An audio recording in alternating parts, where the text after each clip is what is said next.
Hey everyone, we are right at 2 o'clock, but the count keeps ticking higher. So I am going to go ahead and hold off until 2:01 to wait to get us started. But thank you all for joining us today. We're excited to see you all.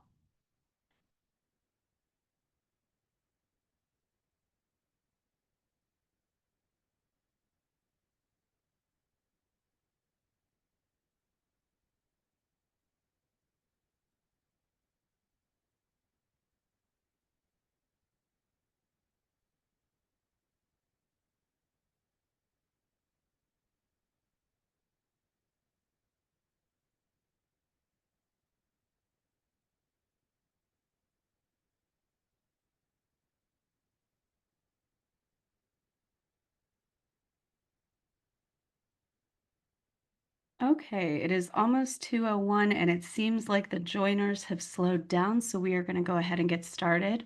Welcome to A Compass for Healing, Guiding Survivors Towards Justice in an Imperfect System, which is being presented as part of NCVC's Countdown to Orlando, a National Training Institute webinar series. I'm Renee Williams, the Executive Director of the National Center for Victims of Crime. And next slide. Now, before we get started at all, as always, we have some housekeeping rules and tips. The webinar is being recorded. It will go on our YouTube page later, and it will also be sent out to you if you've registered for the webinar. If you have any technical issues today, please send a private chat in the chat box to Dashiell Coleman.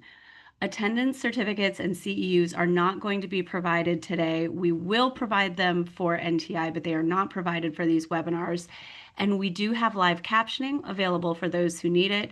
If you go ahead on the bottom screen and click Show Captions, you'll have a couple of options pop up. As always, we are leaving the chat open for everybody, and I can see you all chatting away in there already. That's awesome. We like to leave that open for supporting each other and just for general chatter about what's going on in the field.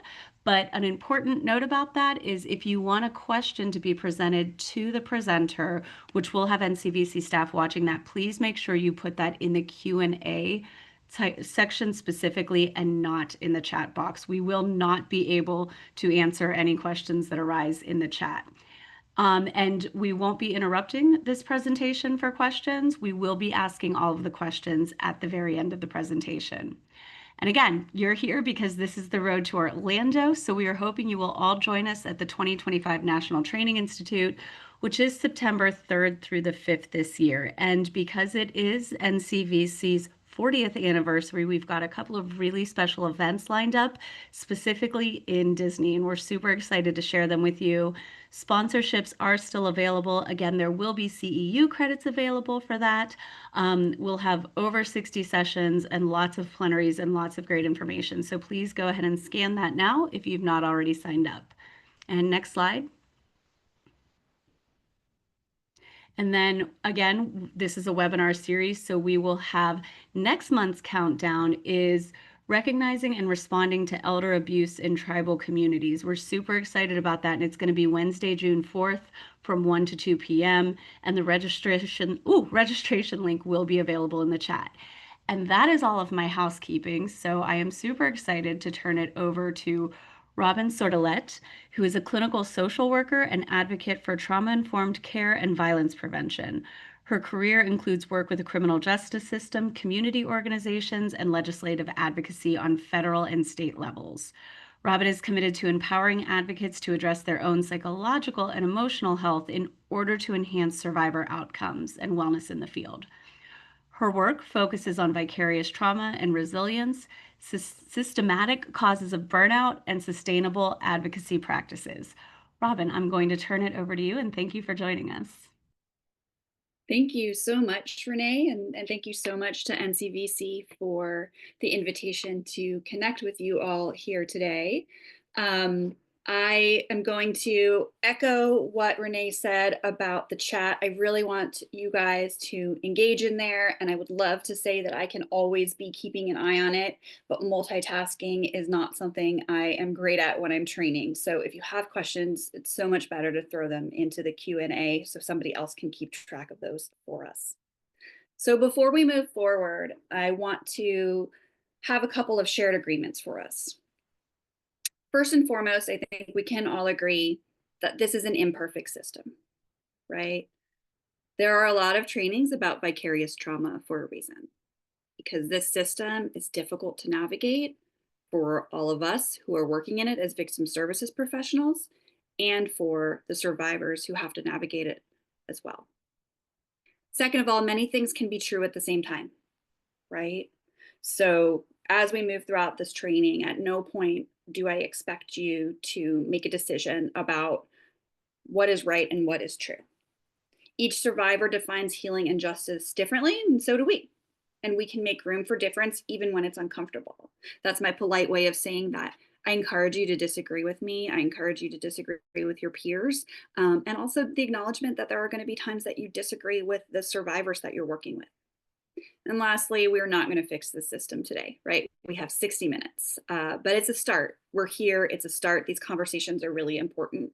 And so I hope that we can ground ourselves in these agreements before we dive into the content. So here's where we're going to start. What is justice? And there are no right answers to this. Again, we're all approaching this work from a different place. Many of us are called to this work because we ourselves identify as survivors, or somebody we love identifies as a survivor. But I want you all to think on this for yourselves personally, for the work you do professionally. What is your concept of justice? You can feel free to throw it in the chat if you want to, but I know sometimes this is deeply personal, and so I certainly don't expect it. And as a follow-up to what is justice, let's look at what the dictionary tells us justice is. Justice is the maintenance or administration of what is just, especially by the impartial adjustment of conflicting claims or the assignment of merited rewards or punishments, which is like, whew, lofty, right? That's a lot. Oh, there's a good one in the chat here. To be whole in any situation, relief from guilt as a survivor, accountability. Yeah, all of these are things I've heard before and things that probably feel really familiar to all of you. People facing accountability and punishment for their wrongdoings, equal treatment for all. So as a follow-up to looking at what justice means to us, what does it mean to heal?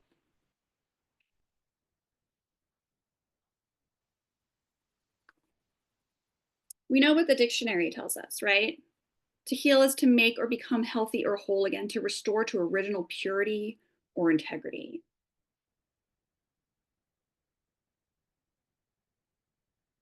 Yeah. So what I think is really interesting is as you guys have your feedback flowing into the chat, it's really hard to distinguish between our definitions for justice and our definitions for healing. And I think that's for a reason, right? Because for so many of us and for so many of the survivors that we work with, healing and justice really are entangled, right? Terry in the chat says justice can be a solution that helps a survivor's journey towards healing. Readjusting to how trauma impacts our whole being and finding balance. Balance is such a beautiful word. I think that captures so much of what survivors are looking for in the aftermath of victimization. You guys, please feel free to just keep adding those in the chat. In trainings in the past, when I've asked this question, I've had the opportunity to put together a word cloud, which I'm a trainer. I love a good tool. I love a good word cloud. And this is a recent one that I put together. I decided to save it to share it with you all. As you can see, when folks are asked to define justice, there are a lot of things in here that reflect what you all are saying in the chat. There are a lot of common themes in here. We see healing, we see accountability, validation. There are a lot of things in here that that resonate for me personally and professionally. The idea of voice, the idea of empowerment, right? Acknowledgement, freedom, all of those.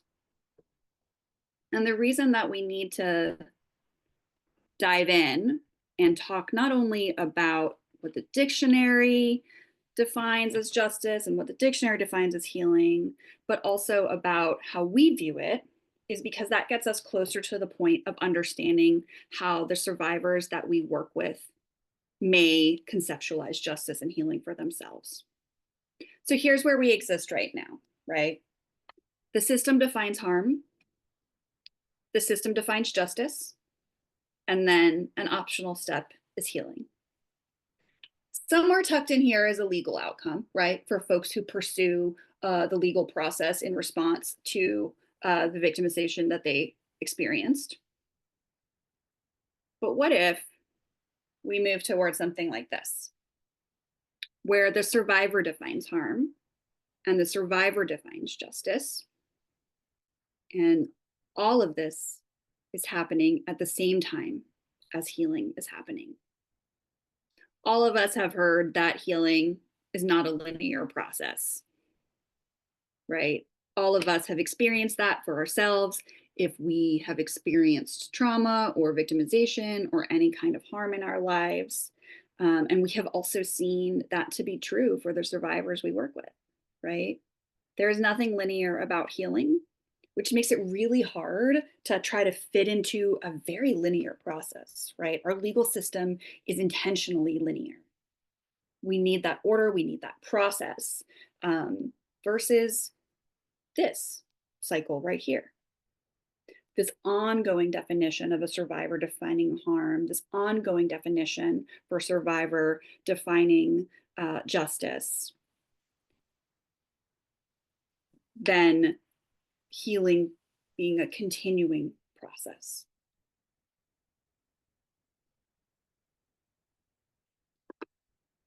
Because here's the question, right? When we as in, the collective we, not all of us in this training, define both harm and justice, where does that leave the survivor, right? We know that one of the issues with our current system, our criminal legal system, is that there are few opportunities for the survivor to be centered. And again, that's the way the system is set up. It doesn't matter, like, best intentions of the parties who are involved. The system is set up in a way that the survivor is not always able to be at the center of that process, right? We're talking about legal code, we're talking about the state versus the offender. And so that leaves a survivor potentially rudderless, right? Potentially pushed to the side. And we know that ultimately there's a disconnect between what happens in a courtroom or what happens in a district attorney's office and what might feel right for a survivor, right?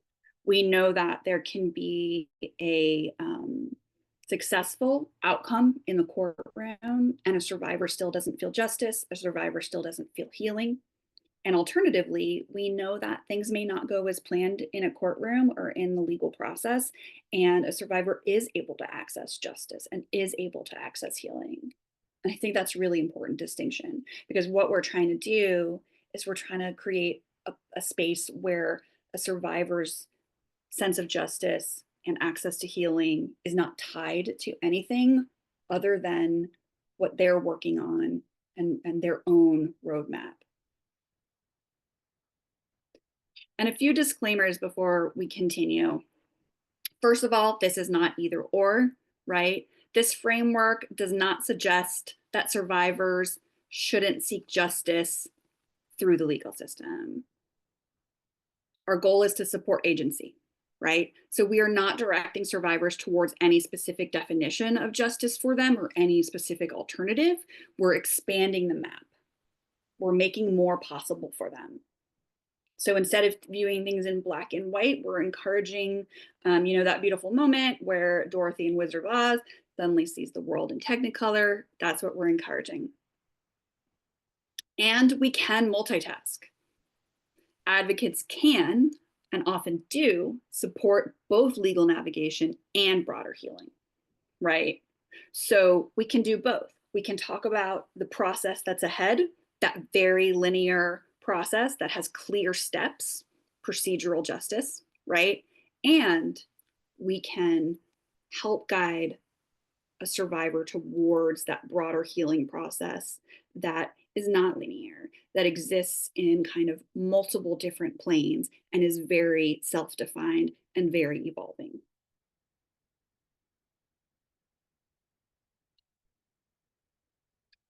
Some of you folks may be familiar with Judith Herman's work on trauma. For those of you who were not, Judith Herman is kind of like the founding mother of trauma in the way that we understand it today. In the 1970s, she was part of the movement that finally understood the very real impact of trauma on victims of crime, specifically on victims of intimate partner violence.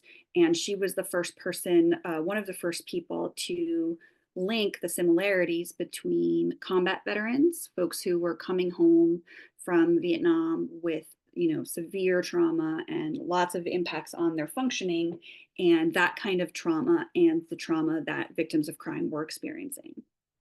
So I like to say she's kind of like the OG in traumatology, and she wrote a book in the 1990s all about her research, all about her work, and in that she also created a map for recovery, which I think is really important, right? She didn't just say here's all the ugly. She also said, and here is what my research has shown me leads to healing.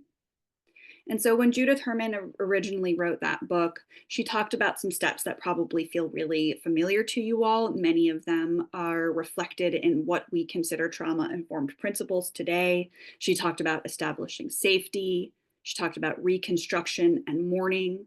And she talked about reconnection, right? So all of those things about connection and resilience being relational, and the value of community and physical, emotional safety, all of those things. But what's really fascinating is that in 2023, Judith Herman reappeared after a little bit of a period of dormancy, and she revisited her work. And she realized that in her original work, she forgot a fourth stage of trauma recovery, and that's justice. And in her book, what she does is she interviews, and I actually will send this in the resources afterwards, some of these reading materials, but she interviews many survivors, and she asks what justice means to them. She asks what it would take for it to feel right, for them to be at peace. She asks questions about lots of the different terms that you all are dropping in the chat right now about feeling whole again, right? And it's remarkable. It's remarkable to hear these survivors share this part of their recovery. And also, it's remarkable for them to be in a position to be asked. Monique, I will be sharing these materials with you all, so don't worry about panic. Nobody panic about taking too many notes, folks. And so when I read Judith Herman's new research, I came to this kind of, honestly, it was like jaw-dropping realization, which is that justice is a stage of healing, not a legal outcome. And that for me, changed the way I think about this work. It changed the way I think about what survivors deserve to access through their engagement with us as advocates, with us as victim services professionals. And it helped reframe what that journey looks like for them. Again, this doesn't assume that it cannot happen with traditional legal processes. What it means is that these things can happen concurrently. They can happen separate of each other. They can happen without any engagement with the system. This is about something that's deeply personal and deeply unique to every survivor that we work with. It's a stage of healing, not a legal outcome.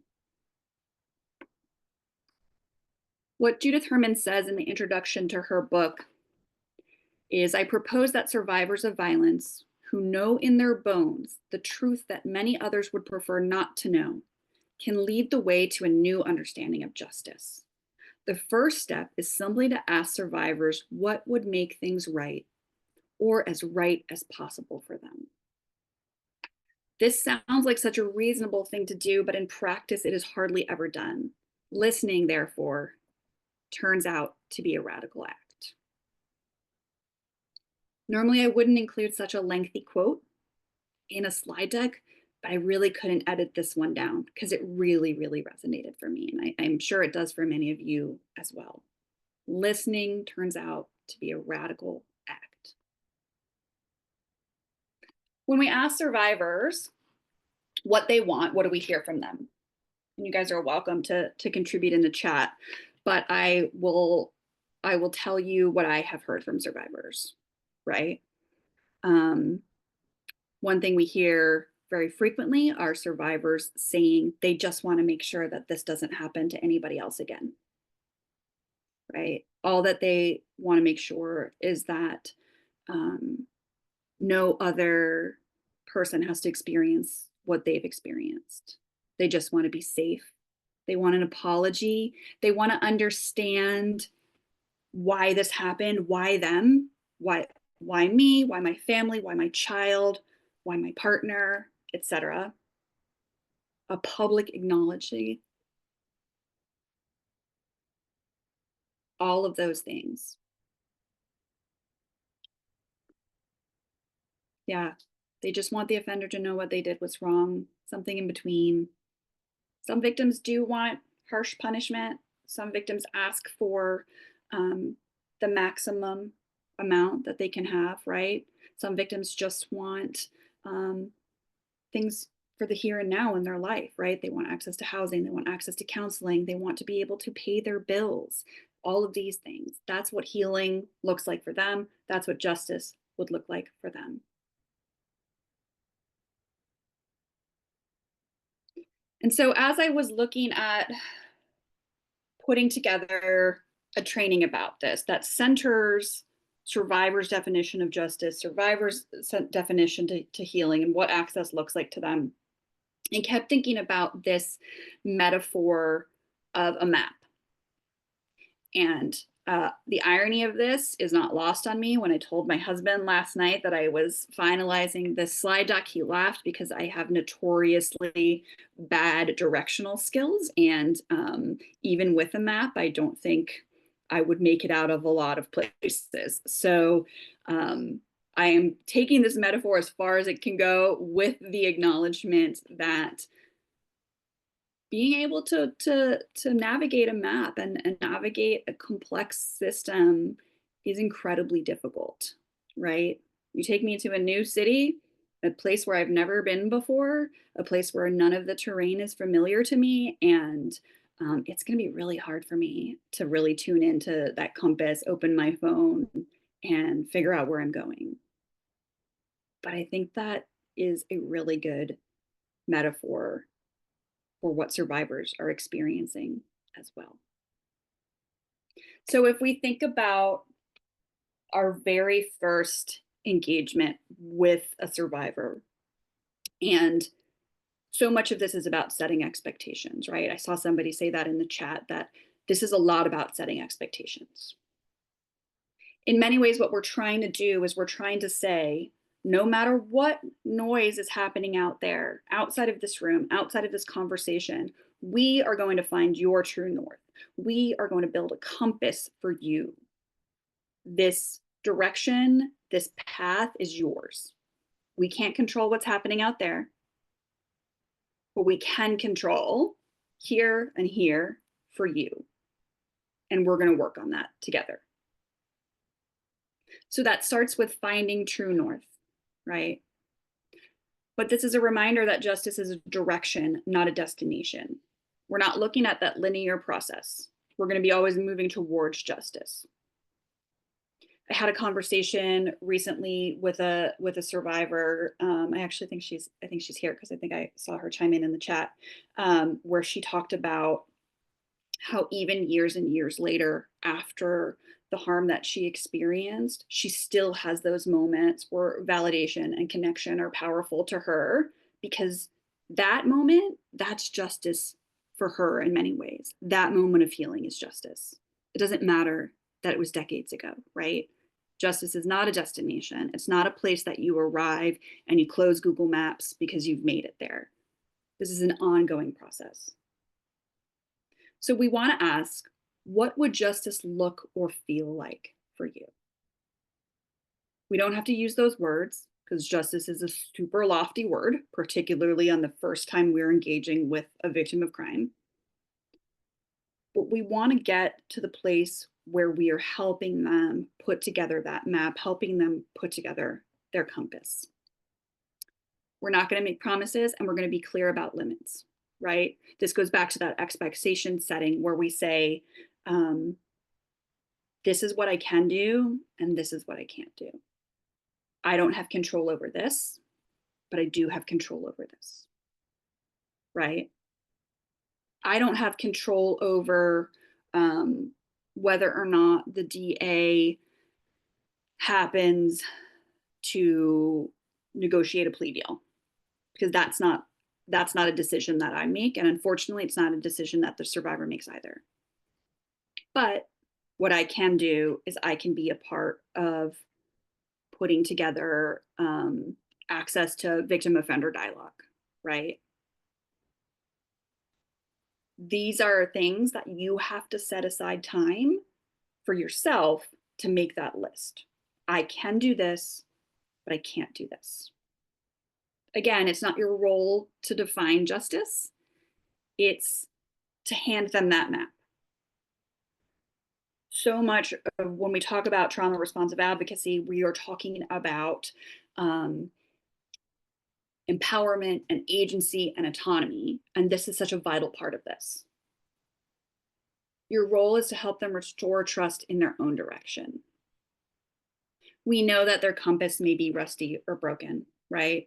We know that survivors may feel disoriented, unsure of their direction, or even mistrustful of their own instincts after experiencing harm. How many of us have worked with a survivor who has so much self-blame and feels deeply that the victimization that they experienced or the loss that they experienced is because of choices that they made, because they did or did not do something? That survivor, this role of empowerment and helping them, trust that compass again and dusting it off and reminding them that they can be in charge, that they can be trusted, that they did not do this, right? This was not, they are not to blame. That's such an important, valuable part of finding their true north. So, like I said, we're not necessarily going to ask them, what does justice mean to you? Again, really loaded, really lofty question, right? It might sound like, what does making things right look like for you? What do you need to feel seen and heard? What do you need for healing, safety, etc., to feel possible? Right? And we're framing all of this with the understanding that, first of all, we are going to revisit this every time we connect with a survivor, right? It's almost goal setting. We're going to revisit this, we're going to rephrase this, and we're also going to make it clear that this language has to reflect that idea that it's not a destination and it's a journey, which is 100% the cheesiest language ever, but in this case it lands, right? This is an evolving process. When I send you all the materials that go along with this training, there's some other language here in that I can send you all that are asking this question in multiple different ways. But this is where we start. And we have to feel really comfortable as people serving victims of crime with the language we land on, because we have to be okay having that happen over and over again, right? Philip says, what do you want to see happen in this case? And that's such a great question too, because that also gives us the opportunity to set those expectations with the survivor, right? Where we can say, I am not able to do X, but I am going to get you as close to Y as I can every time, setting those expectations, but keeping true north in mind. After we find that true north, so much of our work exists here, charting the course. We're going to prepare for the terrain. So we know, even with a strong compass, the path won't always be clear or straight. And it is your job as somebody who is in and out of this experience every day versus survivors who this is hopefully their first interaction with the system, to acknowledge that, right? Sometimes that means naming failures and naming limitations in the system, right? Understanding that the system is not built to be individualized. It's too big to do that, and naming that for the survivors that we work with. We also want to normalize changing course, right? So that's validating when survivors shift their goals, needs, or definitions of justice. We know, because we understand the legal system beyond what happens in an episode of Law and Order, we know that can be a years-long process. We know that survivors change their mind.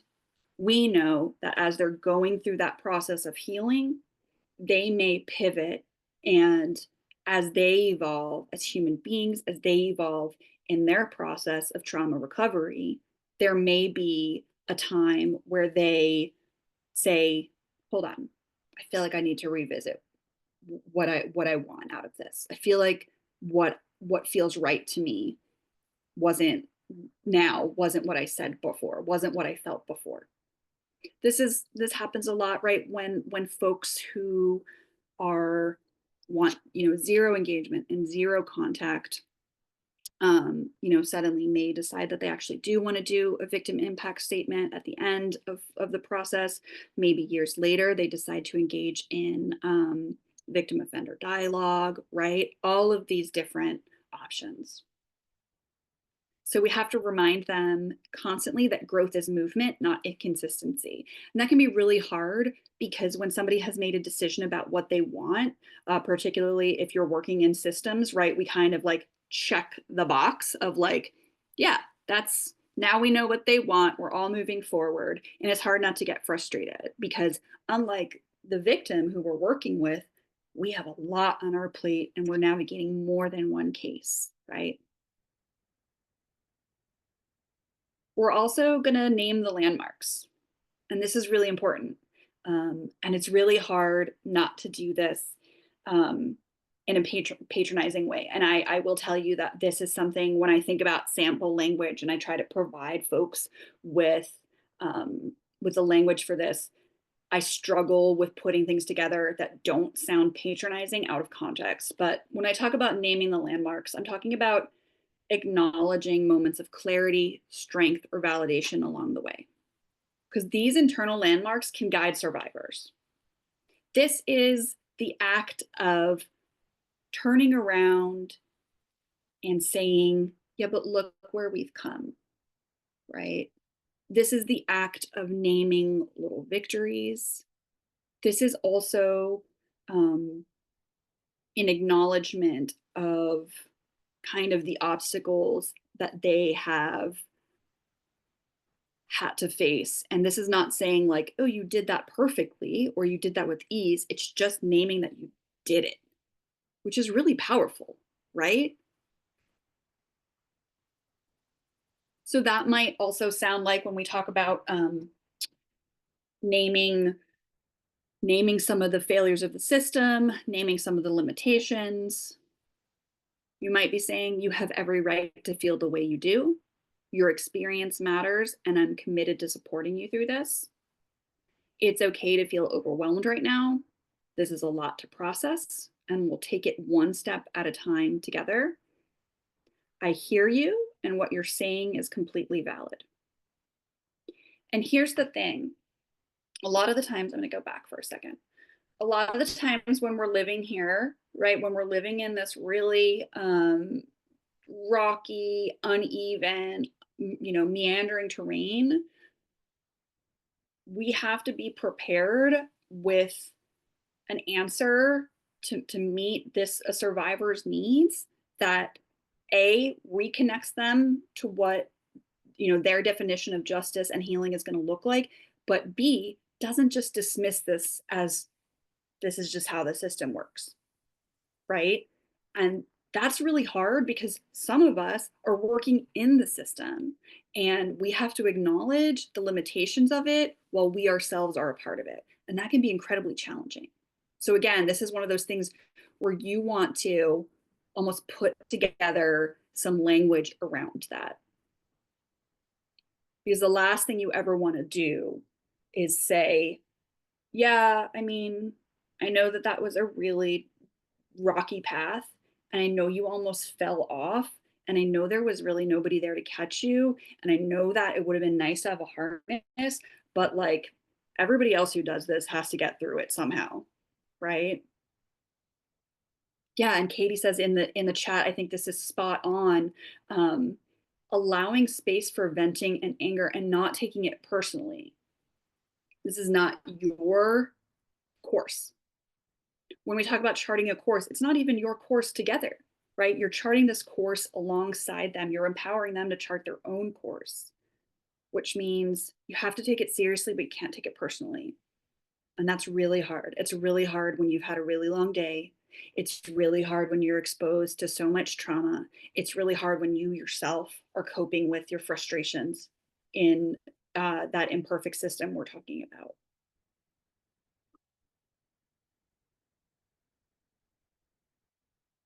And kind of the final step, final being, I don't like to say final because it implies that there's an end, but the place where, let's say, you're going to leave things with the survivor, we're going to orient them towards justice, right?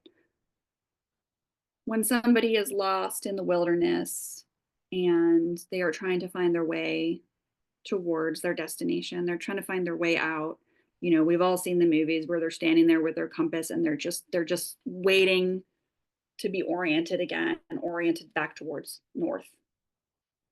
So we're going to remind them to trust their compass. Using language that reinforces self-trust, affirms small decisions, and invites reflection. You're also going to be intentional. Your presence is restorative.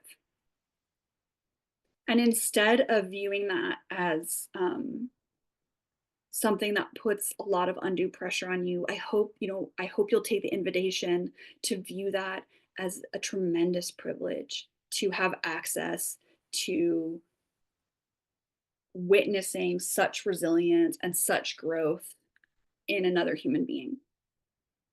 Your very presence and moving forward with a survivor with this kind of approach allows you to be a restorative force in their lives. So every single trauma-informed, honest interaction you have with them reinforces their agency. I think so often, our work has been like, we've worked really hard to get to a place where we do trauma-informed work and we try to understand trauma and we're mindful about our interactions and we all attend all those trainings, but we're so focused on not re-traumatizing and not causing further harm.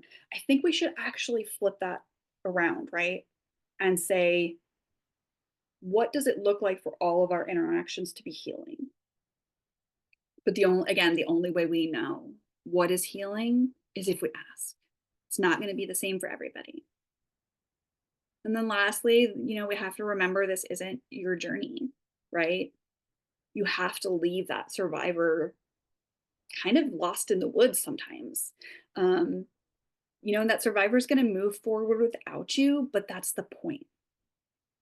The point of all of this is that it's almost like training wheels, right?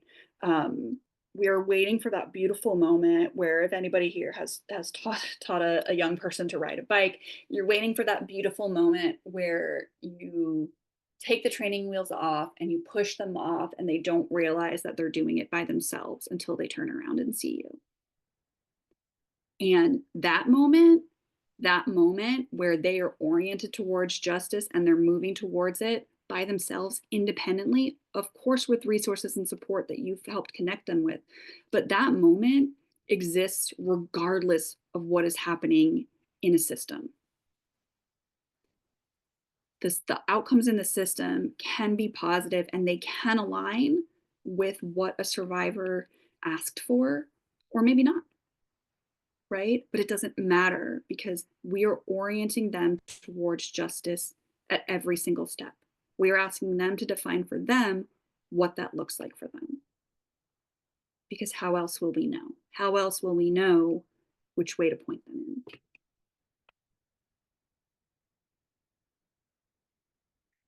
So some of this might sound like it's okay if your direction doesn't look like anyone else's. You can trust yourself. You can decide what feels right. You deserve to feel safe and supported, and you can decide what that looks like. When we're in a system where so many decisions are made for somebody, including, unfortunately, that very first decision that had nothing to do with them, the moment where they experienced harm and were victimized, it's really powerful to send a survivor on their way saying, every decision now can belong to you.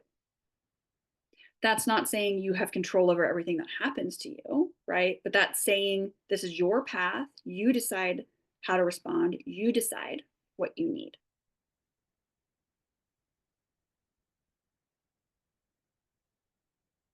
The last part of this, I think, is really important. And, if we were in a room together instead of in a virtual webinar, I think we would have an opportunity to really engage about this. But there is something about having a clear definition for yourself of what justice and what healing means. Whether you're a victim advocate, whether you're a prosecutor, law enforcement, anybody else who engages with victims of crime in the system, adjacent to the system, anything. Because not only does it shape the way that you advocate for survivors, which is incredibly important, but when you ground yourself in that, when you ground yourself in what justice and healing means to you have a clearer sense of values. And what we know about any profession, right? Any profession out there, you can pick a profession and it'll make this work, is that the more grounded you are in your values, the more equipped you are to make ethical decisions, right? The more confident you feel about your work, the more competent you are, right? The more likely you are to engage in professional education and continuing education, professional development, all of those things. Training, you're here for a reason, right? You're here because you care about this work and you want to grow and you want to learn. All of that is because you have that foundation of clear values. Now, the other reason that this is incredibly important is because you have to be so clear about what justice and healing mean to you that if a survivor shows up and their definition and what they would like to access looks nothing like yours, that has to be okay with you, right?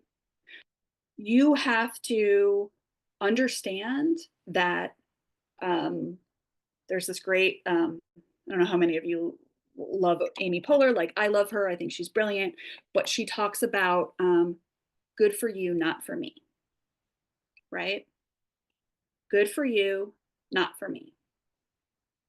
But that requires a confidence to be able to hear what a survivor shares with you about what justice looks for them, and for you to be able to say, that's the right fit for you and not for me. Obviously not say out loud, but this is what you think to yourself when you're driving home. Here's why that matters. This is like my long meandering route. So I hope you guys have all had your compass and been following this. We are harmed in this work, right? Let's go back to that very first slide where we talk about this work being hard and this system being imperfect. We are harmed in this work because not only were we exposed to the trauma, the repeated trauma of hearing about and learning about the the harm that other people cause fellow human beings, but we are also seeing the many, we also unfortunately have to see the many ways in which the system fails survivors, because we know it's an imperfect system, right? When we understand what justice and healing looks like for us and what justice and healing looks like in our roles, then we're creating a protective factor. It's the equivalent of saying, I know I'm not going to get to the top of the mountain. I'm not summiting Everest, right? I'm not built for that, but I will go to base camp and I will be absolutely killing it at base camp, right? That's what you do, because you don't only have to set expectations for victims of crime, you have to set expectations for yourself so that you're not wounded. This is a protective factor. When you ground yourself in justice and healing in your own definition, how can I be a part of justice and healing for the survivors I work with? You're setting your own expectations too, and that protects you. Doesn't mean you don't experience harm, right? It doesn't mean that um, you aren't deeply wounded by the work, but it means that you are more likely to develop resilience. And for what it's worth, it also means that when a survivor walks into a room with you, um, they can feel that, right? They can feel your competence.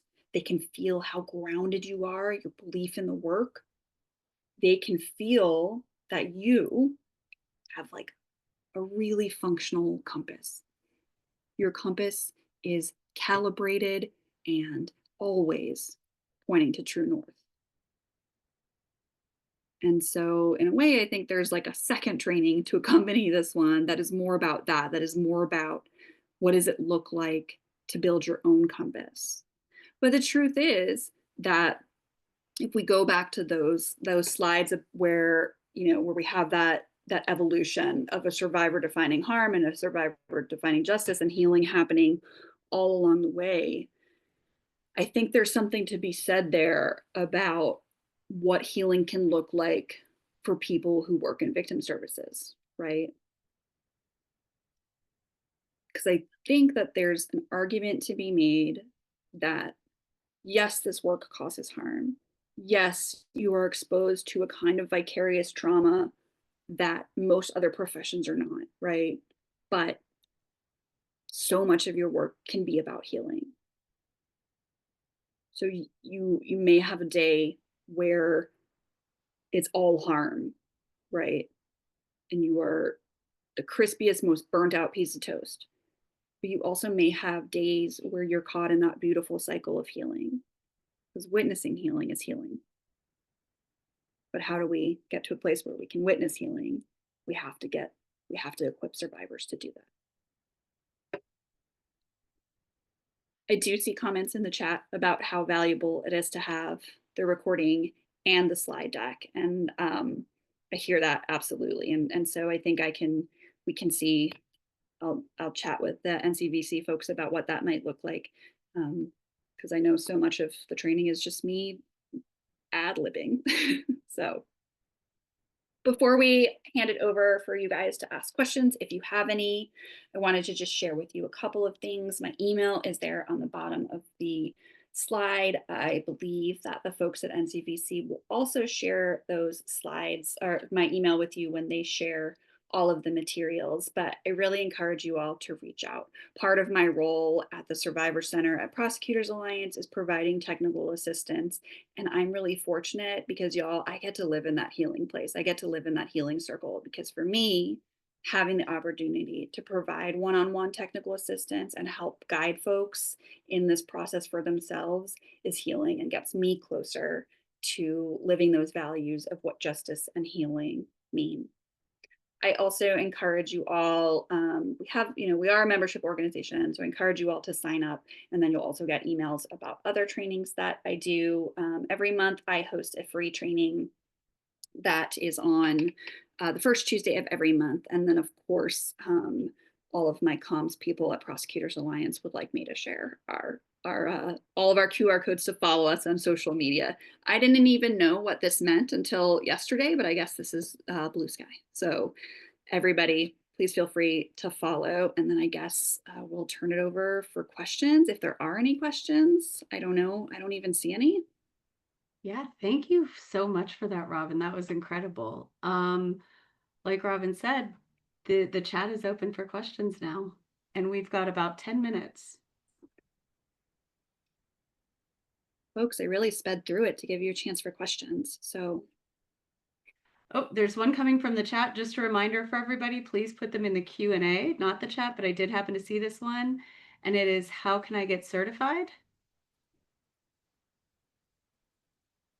But I'm not sure what the certification question is for. yeah, I'm not sure. Oh, there's a good question in the Q&A. Yeah. Um, what do you do when their definition of justice and healing is outside of the scope of what you can deliver? That's a really good question. And I actually would probably argue that the majority of the time it's outside of what you can deliver, right? Um, if, for instance, a survivor says that um, they would want the person who harmed them to be convicted and sentenced to decades in prison, we know we can't promise that, right? That's out of our hands. And alternatively, if they say that they would like they're not concerned with conviction, they're not concerned with sentencing, but they would really like an apology, we know that that's not something we can control either, right? And so what you're trying to do is you're trying to get them as close to that as possible, right? So that goes back to setting those expectations and saying again, I can't promise that, but here's what I can do. And so the question becomes, if we can't do that, can we do this instead? Or if I'm not able to do that, is this an alternative that feels healing to you? This takes practice, and it's kind of awkward because the first time that you start asking these questions, you really want to be able to say like, oh yeah, like let's do that 100%. And it's like such a win when they do give you something, that answer. um, Somebody asked in the chat, what are the things, what are these alternatives, right? So for instance, if somebody says that they really would like an apology, they would really like to know why were they chosen, or they want to tell the person who harmed them how much it hurt. And that's not something you have control over. This may be an opportunity where you invite them to uh, participate in like a surrogate dialogue, which is something that many places have, where they may talk to somebody else who is not necessarily the person who harmed them, but another offender, or somebody in a restorative justice program, or it may be as simple as sitting together and writing a letter where they have the opportunity to share how they feel, and then working through that, whether with a mental health provider or with you, depending if you feel equipped. Again, you're very rarely going to get spot on, but you get as close as you can. And I can send some alternatives as well, like with clearer, if this, then this. I think that's helpful.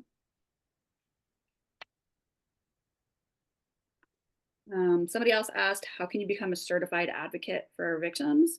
There is a program, the National Advocate Credentialing Program, NACP. So I would invite you to look at that, which I think is maybe just nacp.org, but I might be making that up. You might have to Google that, and you can do that. Any other questions? Somebody asked about certificates in the chat, and NCVC is not going to be providing certificates for this specific training or CEUs.